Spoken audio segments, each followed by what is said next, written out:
আজকে পরীক্ষার মধ্যে হচ্ছে গ্রুপ সাবজেক্ট যেগুলো আছে এগুলো হচ্ছে মোটামুটি অনেক স্ট্যান্ডার্ড ছিল যা করা যায়, কিন্তু ইংলিশ আর বাংলা ছিল একটু হার্ড ছিল। উদ্দীপকের মতো করে বাংলা কতগুলো দিয়েছে হচ্ছে উদ্দীপকের মতো করে। আর হচ্ছে এমনি বাংলা ইংলিশ ছাড়া বাকি সবগুলো মোটামুটি ভালো হয়েছে। এখানে পরীক্ষা হওয়ার কথা ছিল 11টা 15, এসে দেখলাম 12টায়।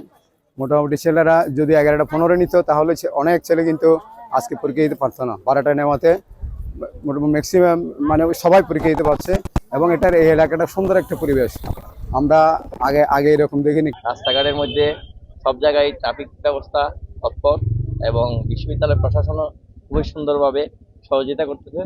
আমরা 0 পয়েন্টে নেমে নির্বিঘ্নে হলের মধ্যে মূল ক্যাম্পাসে এসে পৌঁছলাম। মূল ক্যাম্পাসে এসে দেখলাম বিভিন্ন ছাত্র সংগঠন এবং বিশ্ববিদ্যালয়ের বিভিন্ন প্রশাসনিক ব্যক্তিদের আমাদেরকে আমরা কোথায় কোন জায়গায় পড়ছি সেই ব্যবস্থাগুলো আমাদেরকে বলে দিল। আব্দুল করিম ভবন বা সায়েন্স ইউনিট, তারপরে বিজ্ঞান বাণিজ্য অনুষদ, এসব জায়গায় দেখাই দিচ্ছে। সবাই সুষ্ঠুভাবে ওইসব জায়গায় সিট নিয়ে বসছে, এবং বর্তমান যে আইনশৃঙ্খলা পরিস্থিতি, আমাদের পিছনে ফায়ার ব্রিগেড, অ্যাম্বুলেন্স এবং প্রশাসনের লোকজন খুবই তৎপর। খুবই সন্তোষজনক। ছাত্র সংগঠনগুলো সহ অবস্থানে আছে।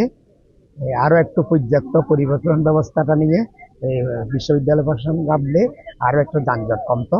তবে ট্রাফিক ব্যবস্থা খুবই সন্তোষজনক। বৈষম্য বিরোধী আন্দোলনের পরিবেশে নতুন বাংলাদেশে নতুনভাবে আমরা ভর্তি পরীক্ষা আয়োজন করেছি।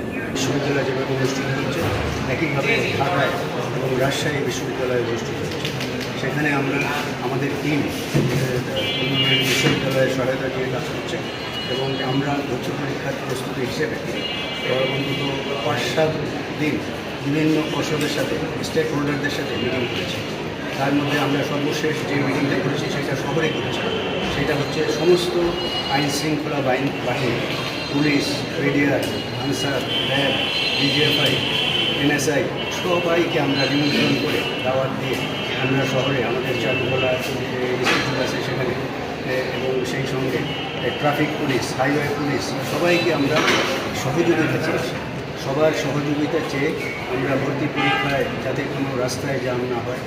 আমার গার্জিয়ান যারা আসে, আপনারা জানেন যে একটা মেয়ে পরীক্ষা দিতে আসলে তার সঙ্গে গার্জিয়ানরা আসে, তারা আমাদের একদিনের মেহমান হিসেবে আমরা তাদেরকে বিবেচনা করি। সেই জন্য আমরা এবার প্রথমবারের মতো কিছু শেড নির্মাণ করেছি। আপনারা লক্ষ্য করছেন এগুলো আরও বাড়বে সামনে। 2-3টা শেড দিয়েছি যাতে তারা একটু ছায়ায় বসতে পারে। এখন যদিও বেশি গরম না, তারপরেও আমরা চেষ্টা করছি কীভাবে গার্জিয়ানদেরকে সেবা দেওয়া যায়, কীভাবে ছাত্রদেরকে, পরীক্ষার্থীদেরকে সেবা দেওয়া যায়।